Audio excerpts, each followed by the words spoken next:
Imagine a place of unimaginable suffering, bombed out buildings, shattered lives, families displaced by relentless conflict. Now picture that same place transformed into a dazzling, glitzy paradise, complete with golden skyscrapers, beachfront casinos, and a massive Trump-branded golf course. That's exactly what former President Donald Trump envisioned in his latest social media spectacle, an AI-generated video reimagining war-torn Gaza as a high-end luxury resort. It's a fever dream of capitalism, dripping with excess, riddled with contradictions, and so outlandishly tone-deaf that it's impossible to tell whether it's a serious proposal, a political stunt, or a calculated act of provocation. Critics call it dystopian propaganda, supporters hail it as visionary, and the rest of the world is left asking, is Trump genuinely proposing to erase Gaza's current reality in favor of a billionaire's playground? Or is this just another headline-grabbing ploy to keep the world talking about him? The AI-generated clip begins with stark, devastating images of Gaza's current reality: destroyed buildings, suffering civilians, and the lingering destruction of ongoing conflict. But then, as dramatic music swells, the transformation begins. The video morphs Gaza's battered landscape into a sleek, modern metropolis. High-rise towers, five-star hotels, pristine beaches, and bustling shopping centers fill the screen. Suddenly, instead of rubble, there's a sparkling new boardwalk. Instead of destruction, there are water parks and golf courses. And then, the most audacious touch, Donald Trump himself appears in the video, standing triumphantly in front of a massive golden statue of his own likeness, holding a torch, eerily reminiscent of the Statue of Liberty. The phrase, "Trump Gaza is finally here," flashes across the screen as the former president is seen lounging in a luxurious cabana, sipping a cocktail, with Israeli Prime Minister Benjamin Netanyahu beside him in beachwear. Meanwhile, Elon Musk makes a cameo, dining in an extravagant restaurant overlooking the Mediterranean. The video's messaging is clear. Gaza could be a paradise. It could be the next Dubai. But only if the right people, namely Trump and his associates, take control of its future. The implication? The suffering of the Palestinian people is merely an obstacle to be cleared away, not an issue to be resolved with empathy or justice. Trump has previously spoken about turning Gaza into what he called the Riviera of the Middle East. During his presidency, he floated ideas of economic revitalization for Palestine, but always through an Israel-centric lens.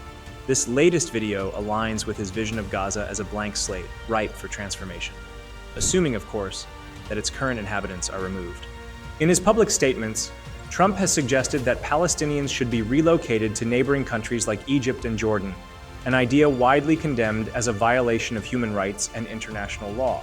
While his supporters hail this as a pragmatic approach, critics see it as an outright endorsement of ethnic cleansing, disguised as a real estate pitch. This AI-generated video serves as a visual representation of that ideology, one that imagines a Gaza without Palestinians, where their suffering is simply erased, replaced by glass skyscrapers, casinos, and Trump-branded golf resorts.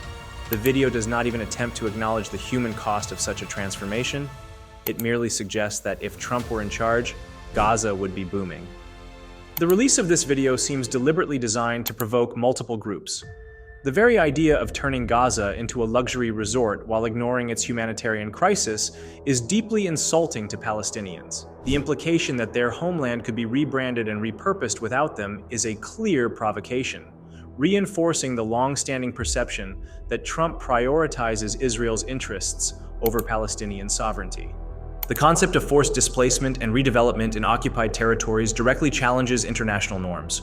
World leaders and human rights organizations have long condemned Israel's occupation of Palestinian land, and Trump's video only exacerbates these tensions. This video isn't just aimed at foreign audiences, it's also designed to enrage his critics at home. Anti-Trump citizens, already exhausted by his bombastic rhetoric, see this as yet another example of his callousness. By posting the video, he knows he will provoke a backlash, which in turn keeps him in the media spotlight. Interestingly, even some of Trump's loyal followers have found the video distasteful. Conservative commentators who have backed his hardline policies on Israel have called the video in very poor taste. They argue that trivializing a humanitarian crisis with an AI-generated fantasy of golden skyscrapers and beach resorts is not a winning strategy for winning back undecided voters. The backlash has been swift and intense. Social media exploded with condemnation, with many accusing Trump of using AI to whitewash genocide. Prominent politicians and activists have spoken out against the video, calling it depraved and insulting. Faye Niemer, CEO of the MENA American Chamber of Commerce in Dearborn, Michigan, described the video as offensive and counterproductive to peace talks. She called for Trump to issue a statement clarifying his intentions, though she added, "I doubt we'll get anything other than another rant about how he's being unfairly criticized." Rashida Tlaib, a Palestinian-American congresswoman, reacted with outrage. Trump is once again proving he has no regard for human lives, no empathy for suffering. Gaza is not a real estate opportunity. This is disgraceful. Even some of Trump's Republican allies found themselves cringing. Senator Lindsey Graham, who has historically defended Trump, distanced himself from the video, calling it ill-advised and warning that it could harm U.S. diplomatic relations. "I'm all for economic investment," he said, "but we need to be serious about peace, not AI gimmicks." Meanwhile, Trump's hardcore base predictably defended him, arguing that the video was simply a bold vision for the region's future. On Truth Social and other right-wing platforms, supporters claimed the outrage was overblown. "Why are people mad at Trump for dreaming big?" one user wrote. "He wants to fix Gaza. The left just wants to whine." The controversy has also ignited discussions about the ethical use of AI in political messaging. Experts argue that while AI can be a tool for creativity, its use in misleading propaganda is a dangerous precedent.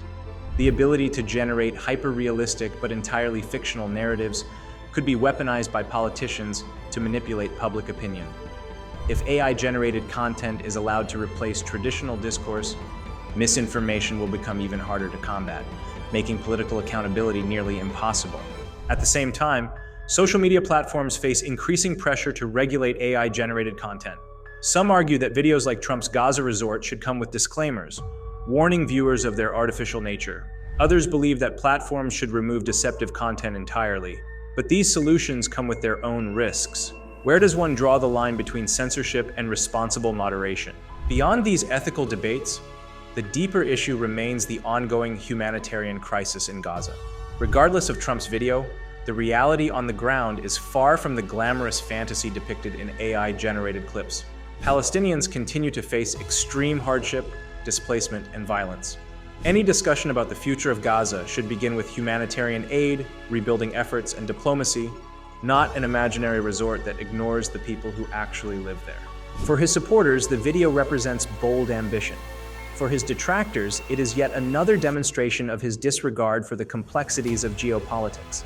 But for the people of Gaza, it is a cruel reminder that their suffering is not just ignored. It is repackaged as entertainment, as spectacle, as just another opportunity for Trump to grab headlines.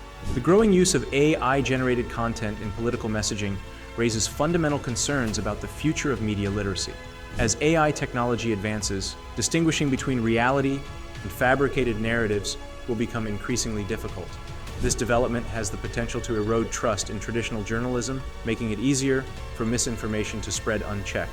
If politicians can manipulate public perception with AI-generated propaganda, the very foundation of informed democracy is at risk. Trump's AI-generated Gaza video is just the beginning.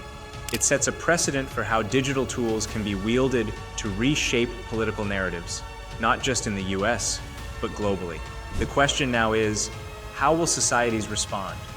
Will they hold leaders accountable for spreading misleading content, or will AI-driven propaganda become the norm? This incident serves as a warning, a glimpse into a future where reality is no longer dictated by facts, but by the most compelling digital illusion.